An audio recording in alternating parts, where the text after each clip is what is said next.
Welcome to this explainer. Today, we're going to slow things down a bit. We're stepping away from the daily noise to look at something profoundly intimate, which is the way the words we speak actually shape the literal, bodily experience of how we love. I want you to think of this not just as an analysis of language, but really as a cinematic exploration of the human heart. You know, across different cultures, love is rarely described as just a simple emotion.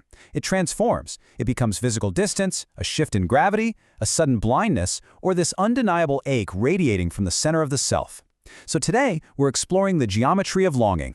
So why does longing physically hurt? I want you to imagine an empty street, late at night, bathed in the soft glow of a solitary street lamp. There's a physical stillness there, right? But also a really heavy presence. And that is exactly what longing feels like. When we look at the research across cultures, a lot of languages describe longing not just as some abstract romantic concept, but as a literal physical condition that alters your body and completely alters your perception. It's an ache that just echoes in the quiet spaces of our lives. That brings us to our first core concept, the architecture of emotion.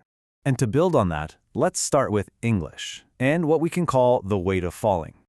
When you think of the English language's approach to love, picture the sudden rush of a car window passing blurred city lights.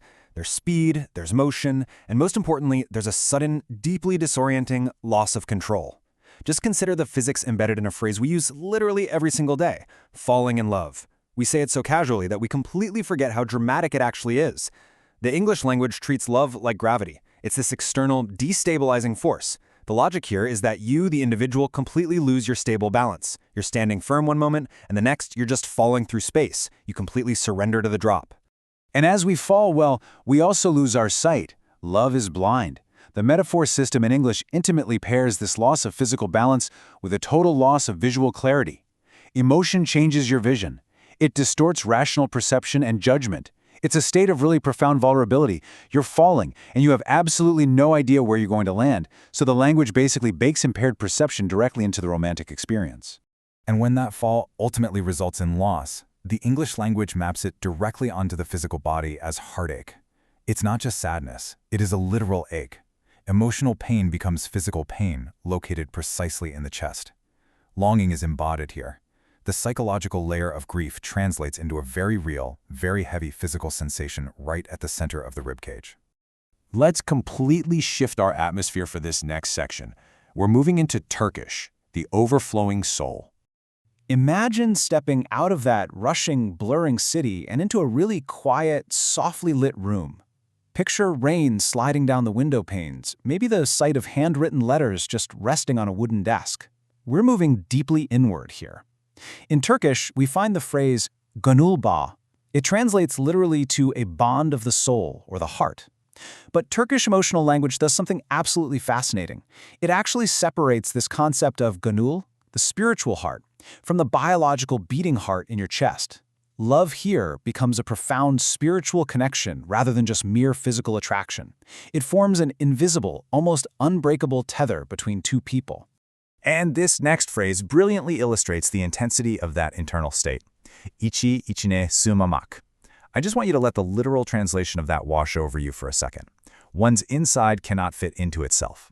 It describes a state of extreme excitement, emotional overflow, or really intense longing. The psychological layer here is just breathtaking. The emotion literally exceeds the physical boundaries of the human body.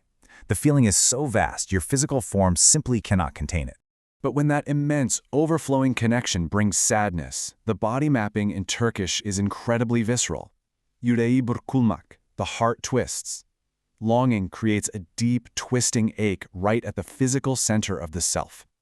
It's an active, extremely painful wringing of the heart, which is a really sharp contrast to the dull ache we just explored in English. When we place these two side by side, a stark contrast emerges.